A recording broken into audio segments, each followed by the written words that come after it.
Ally Becker came home from school after varsity basketball practice and was extremely gleeful.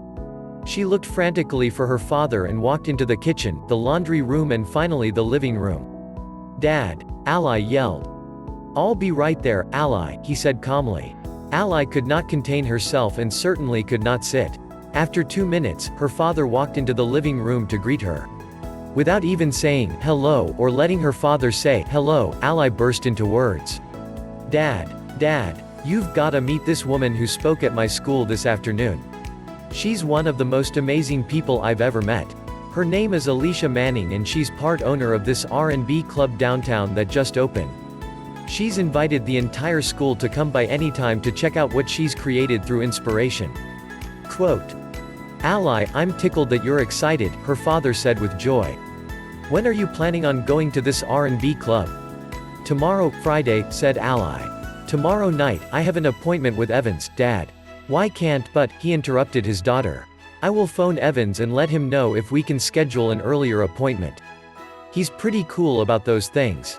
"Ally, I have got to meet anyone who inspires you this much, Dad," she said with exasperation. "I will be at the club tomorrow night. I have always done the things that were important to you. I have always made time to see all of your home varsity basketball games. I have rearranged appointments to see your away games. You're right, Dad. You have been there for me since Mom died. I know you're doing your best to do what Mom used to do for me and—" "No, Ally," he interjected. "What your mother did for you was amazing. No one can take her place." Father and daughter hugged tearfully. The next night, Mr. Becker went to the club's entrance only to find a couple of men standing guard. Both men looked like they could play defense for any NFL team. "I'm sorry, sir," one of the men said regretfully. "You're gonna have to stay here for a few minutes." "That's fine," said Mr. Becker. Becker pulled out his cell phone and made a call while he was waiting. As soon as he hung up his mobile phone, he heard a loud, joyful female yell. Mr. Becker yelled at the woman. "Alicia?" asked Mr. Becker, pleasantly surprised. The woman ran to him and gave him a gigantic hug. "Oh, I'm sorry, Mrs. Manning," said one of the men at the entrance. "I didn't know he was with you." "That's all right, Wyatt," Alicia said to the man with a huge smile. "This is a very dear friend. The man who I told you all about that gave me the chance to start and succeed. The man who helped me get scholarships from the store where I worked and where he was the store manager." Mr. Becker smiled proudly of the woman. The woman continued, "Mr. Becker is the man who got me reasonable daycare for my son, Alfonso. He's 11 now." "Alfonso is 11?" asked Mr. Becker with disbelief. "Was it really 10 years ago, Alicia? You were just out of high school and it was just you and little Alonzo." "Big Alonzo, now!" exclaimed Alicia. They both laughed heartily. "You're the Alicia who inspired my daughter," Mr. Becker said with affirmation. Alicia and Mr. Becker walked through the club's entrance and he was amazed by all that Alicia was responsible for. "You always said that you wanted to open a club. You did it," said Mr. Becker, sounding like a proud father. "Thanks to you," Alicia said with a tear in her eye. 10 years ago, you're the only one who believed in me, Mr. Becker.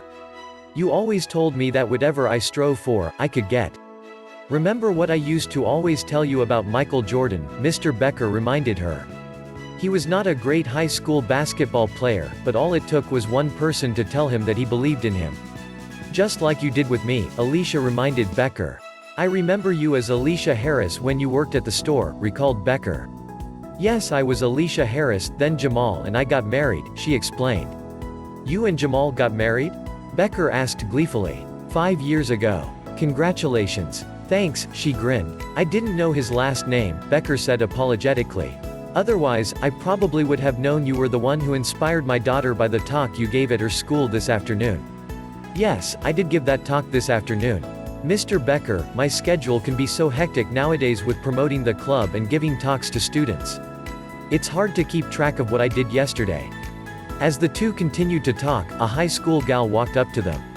"Dad. Mrs. Manning," she said with delight. Becker and Alicia smiled. "Well, hello Ally," said Alicia. "Mr. Becker is your father?" Alicia was delighted with wonder. "You two know each other?" asked Ally. "Yes," said Alicia. Ally's jaw dropped as Alicia continued. "He's the man I spoke about this afternoon at your school who used to tell me all the time about the Michael Jordan high school story."